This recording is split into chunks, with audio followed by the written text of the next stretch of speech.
Hello there. Here we are with issue 47, the bonus issue. Let's have a look at what we're doing here. So this time we're talking about the Nubian, the Naboo J-Type 327 Nubian. Alright, so let's get into some specifications down here. So its class is a yacht transport. Its design is from Nubia Star Drives, Inc. and the Theed Palace Space Vessel Engineering Corps. Configuration is a J-type, 76 meters long. It's got a class 1.8 Nubian 327 Sorry, I gotta change my glasses. 327 with integrated T14 hyperdrive generator. It's got two Hedron 5S sublight engines, damage controls from the quad drive yard components. Has no weaponry. Its crew is 8 with a pilot, co-pilot, communications officer, engineer, navigator, diplomatic aide, security officer, and bosun, plus 8 astromech droids. It can carry 10 passengers, 4 tons of cargo, and has consumables for 3 months. So that's pretty interesting.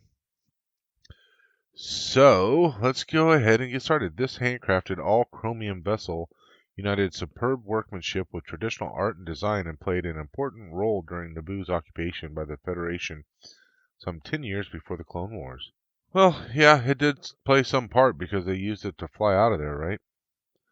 Over a decade earlier, King Ars Varuna spearheaded the development of the ship by dispatching Staven Kremos, one of Naboo's most innovative, boy, tongue-tied, starship designers, to oversee its creation at the Nubian factories. The sleek and beautiful design became a combined effort between craftsmen of the Theed Palace Space Vessel Engineering Corps and the professionals at Nubia Star Drives, Inc. Once it was finished, 6 years before the invasion of the Trade Federation, the Royal Starship found a home in the recently established Theed hangar among the N-1 starfighters. The unique space frame of the vessel had been created at Theed, but the ship was colloquially known as a Nubian design because it used many of their high-performance components, measuring 76 meters long, hyperdrive, blah, blah, blah. A fast, agile ship for its time. This was very necessary because the craft didn't carry any weaponry. It was an ancient tradition, in accordance with the peaceful Naboo philosophy, that Royal Starship was unarmed, although it did have strong deflector shields at the front and near the large Hedron 5 sublight engines on both sides. Chromium finish was another tradition and a symbol of Naboo royalty. Originally, all Naboo starships had chromium finish as a protection against radiation, but when technology advanced and the old process became obsolete, Naboo retained it for their royal vessels. The finish was a mark of prestige because it was very difficult to produce and it had to be added by craftspeople at Theed and not in a Nubian factory. Yet another characteristic Naboo design was taken to the extremes in the 327 Nubian as the inclusion of 2 heat sink engine finials, also present in the Naboo N-1 starfighter. This had the functional effect of reducing engine pollution. So these are the finials it's talking about. Of course, you can't see that. This here is the finials it's talking about there. Style and beauty. The diplomatic royal starship featured a unique design expressing the love of Naboo not only for the aesthetics and art, but also for their royalty. No matter where the starship traveled, its distinctive presence never failed to impress. Like a pleasure yacht, the vessel was equipped with all the necessary luxury for the monarch and his or her entourage. Surprisingly, for such a large starship, the 327 Nubian could perfectly easily be piloted by one person. That's a weird way to say it, perfectly easily. That just doesn't seem right. You guys correct me, or correct them actually. Though additional seats for the other crew members were available. The lower level featured escape pods, the power core, shield projectors, and an astromech droid station. The Monarch's quarters were situated in the nose forward of the cargo hold and the main hold. This main hold was home to the T-14 hyperdrive generator core, several tech stations and bunks. An adjacent room could also be used for additional cargo. The main area after the royal throne room, where the monarch was usually found. This large room had seats for guests and visitors. The rather small cockpit was found on top and featured 6 transparent steel windows. Although it was custom that the monarch would give the royal starship a name, Varuna's successor, Queen Amidala, never did that, since the invasion of Naboo by the Trade Federation brought her more urgent matters to attend to. But Queen Amidala would owe the royal starship her life, and her people would owe it their freedom. When Amidala became a senator, the ship was replaced by another handcrafted starship to be used by her successor, Queen Jamilia. So the interesting part up here was it talks about what the droid numbers were. So we have an R2B1, R2N3, R2R4, G8R3, R2M5, and of course R2D2. It talks about how the pilot, a veteran Naboo pilot in the Space Fighter Corps, Commander Rick Oley, usually piloted the Royal Starship for Queen Amidala. Oley answered directly to Captain Panaka and formed a friendly bond with a 9-year-old Anakin Skywalker while traveling from Naboo to Coruscant, back to Naboo. So there you go. So blockade of Naboo, we all know what happened there, so I won't really go into it, but this is pretty interesting. The J-Type 327 Nubian design is aesthetically reminiscent of the classic streamlined spaceships seen in old sci-fi serials such as Flash Gordon and Buck Rogers.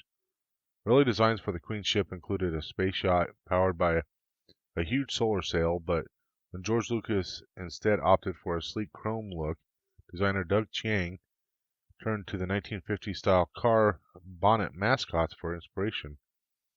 While the starship's overall shape is also reminiscent of the Lockheed SR-71 Blackbird reconnaissance jet, the ship's interiors were built as full-size sets at Leavesden Studios, but the exterior was created both digitally and as a model built by ILM. The polished surface challenge to model was achieved by covering a fiberglass miniature with reflective mylar sheeting.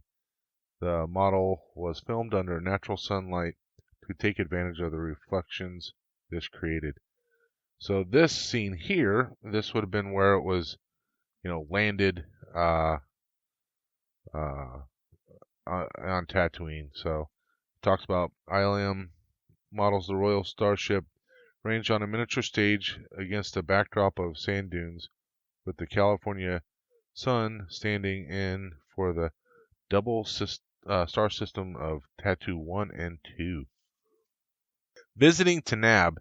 So I won't go into great detail on this, but basically this planet is basically for the most part, it's just a farming planet, really. Its big thing is that it's 1,300 kilometers, and only humans live there. They're the only sentient species anyway. So it's basically a bunch of farms and that kind of stuff. One of the interesting things was it was completely, it says here, prior to colonization of Tanaab, the majority of the planet was completely overgrown and covered in a thick, inhospitable jungle. Since its development, no point of land is ever far from water, as Tanaab's flattened land masses are arranged in twisting strips. But the interesting thing was, see what it talks about there. Despite its mild climate, negotiable tectonic activity, or negligible tectonic activity, meaning that there's no earthquakes or anything like there, abundant sunlight, no animal life ever evolved directly on the planet itself, which surprised many scientists. So that was kind of one of the cool things. Now, the even more cool thing, and we'll talk about this and then we'll go to there. So the behind the scenes, this is the really cool thing. The only time the planet Tanaab is directly referenced in the movies is during Episode 5, Return of the Jedi, Episode 6, Return of the Jedi, when Lando Calrissian attributes being given the rank of general to his little maneuver at the Battle of Tanaab. Lando Calrissian was portrayed by actor excuse me, Billy D. Williams, who would reprise his role from The Empire Strikes Back and Return of the Jedi, lending his voice to Lando character in the Lego Movie and again in 2015 in the animated TV series Star Wars Rebels. In the Star Wars Rebels episode Idiot's Array, Calrissian wins the droid Chopper from the crew of the Ghost during a game of sabacc and forces the crew to help him on a smuggling mission in order to win the droid back. So yeah, he had apparently the backstory was something that happened on Tanaab. So let's have a look here at what happened at Tanaab. Compared with other battles such as the one on Yavin 5 months earlier, the Battle of Tanaab was a minor engagement, but it had great effect on Lando Calrissian's reputation. When an armada of Norlulak pirates, apparently those pirates they come here often to raid the planet and all that kind of stuff. But the Norlulak pirates ships entered the Tanaab system. It was a case of right place, right time for Calrissian, as he happened to be in a cantina at the spaceport on Pandanth, which is the capital. When the pirates appeared, it was widely believed that Calrissian made a bet with one of the cantina's patrons, Gathal Anagar, that he could defeat the pirates single-handedly. The bet was for the deeds to the Clendorian brewery. Calrissian set off and hid his vessel in the ice ring of Tanaab's moon to wait for the pirates. When they came in range, he intercepted them and ejected his ship's cargo, which consisted of a full load of electrified conner nets, right in the middle of the pirate fleet. The maneuver disabled the majority of the pirate vessels, and Calrissian used his tractor beam to knock out their ships with large ice chunks from the moon's ring. Finally, he rallied the Tanaab fleet, and together they were able to deliver a swift victory with victory theirs and the deeds to the brewery in Calrissian's hands. The local government offered Lando a permanent commission in their military, but he refused. But much later, when the Rebel Alliance made Calrissian a general, his little maneuver was cited as the reason. So there you go. That was kind of interesting. So hyperspace. This was kind of neat. Basically, one of the things here, for those of you that have played Knights of the Old Republic 1 and 2, you will recognize the Rakata. If you've played Star Wars The Old Republic, the online game, you would also recognize the Rakata. So it's talking about where it first happened, and one legend suggests that the Rakata, an amphibious humanoid species from the planet Lehon, were the first to develop hyperspace travel, but their species is long extinct as a result of corruption from the dark side of the Force, or so the story goes. So that was kind of interesting. Official records show that the Corellian engineers worked independently of their Duros counterparts to develop hyperdrive technology. Before their invention, it was impossible for a starship to travel faster than the speed of light, but after the light barrier was broken about 25,000 standard galactic years ago, that's a long time, commerce and trade between neighboring star systems were made possible, alliances were formed, and the first galactic republic arose.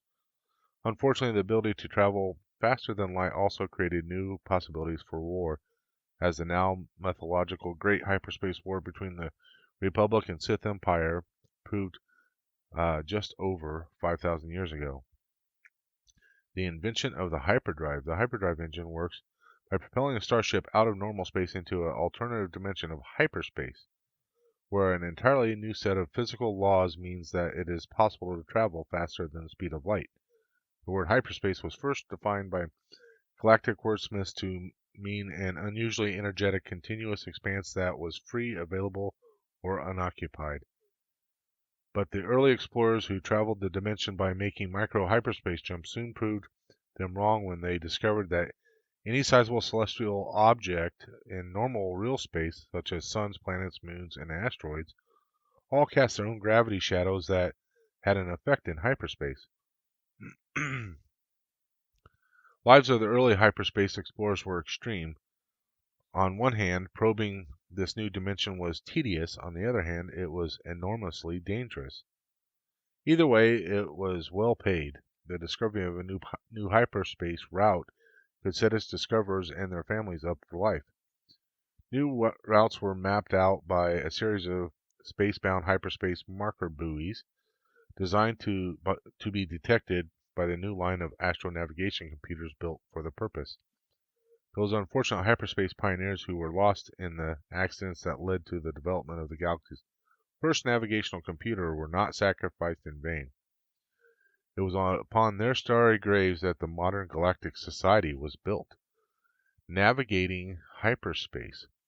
Thanks to early hyperspace explorers, untold numbers of starships used sublight drives to maneuver to coordinates from which it is safe to jump into hyperspace. Astronavigation computers are booted up and fed the coordinates of the desired destination, and using the network of hyperspace marker buoys, plots a course.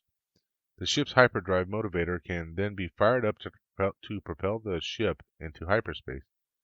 When it is time for the reversion to normal space, hyperdrive motivators kick in again, reversing the process and getting the ships and their crew and passengers to destinations safely and in good shape. Tactical maneuvers. The blue tunnel of hyperspace proved a perfect bolt hole when the Millennium Falcon, captained by Han Solo and co-piloted by his first mate Chewbacca, blasted its way out of Imperial clutches from Tatooine shortly before the Battle of Yavin. Only Han Solo and Chewbacca's concerted skills with both navicomputers and hyperdrive engines got them safely away into hyperspace, quicker than most other pilot and co-pilot teams. If lesser pilots had been at the Falcon's controls that day, the plans for the first Death Star ship was carrying could have been destroyed before the Rebel Alliance had the chance to analyze them. Hyperspace tunnels were frequently the savior of the Falcon and those she carried. Her former owner, Lando Calrissian, piloted her into one after the Empire occupied Cloud City at Bespin and its agent Darth Vader seized control. And this one I didn't know about. Later, the Falcon escaped a second Imperial blockade of Tatooine, following the rescue of Solo from Jabba's palace, after tricking the Hutt's retinue into thinking the Imperial Navy had come for them. However, the ship's most spectacular and skillful hyperspace jump came at the hands of Lando Calrissian and co-pilot Nien Nunb. When jumping from the Solist system to Endor, if they and the accompanying Rebel Alliance fleet had their calculations the slightest bit out, they would have smashed into the force moon of Endor or each other, not to mention the second Death Star and the Imperial fleet protecting it. So that wasn't a normal hyperspace jump that they went there, so it took some very careful calculations. Behind the scenes, this was kind of interesting. Star Wars is often described as a cosmic book-style adventure, and the use of the concept of hyperspace is just one thing that supports that argument. Pulp fiction magazines' Amazing Stories and Astounding Science Fiction were among the first publications to postulate the theory of hyperspace as a fourth spatial dimension as early as the 1930s. Islands of Space, written by John W. Campbell, Jr., appeared in Amazing Stories in 1931, but Star Wars creator George Lucas's reason for borrowing the idea for the first film of the original trilogy in 1977 was purely pragmatic. Hyperspace was invented to get you from one side of the galaxy to the other in a very short amount of time, he told journalist Ty Burr in an interview. Like a cut. So, basically, you could cut scene and then show up at the other side, was pretty much kind of his thoughts. So that was kind of cool. Well, that concludes this issue of issue 47. And in this issue, we put together the majority of the external parts that are going to be going on the lower hull. So that was pretty cool. I know that we still got some detail parts to add and that kind of stuff, but that will get us quite a long ways getting all that stuff done. So again, next issue, we're going to get some of the upper hull framework and some of the plating. We've already got the ring, but that's what we're going to get next time. I can pretty much guarantee you we're not working on that next time. We'll be working on something else. I'm not sure. Maybe the other gun turret seat and stuff. We've got all those parts. So we'll see what we are going to be working on. So with that, I want to say thank you very much, everybody, for watching. I appreciate it. Throw some comments down below. Let me know what you're thinking of this. Let me know what you think of the stories that were in there. There was some pretty interesting tidbits. And may the force be with you always.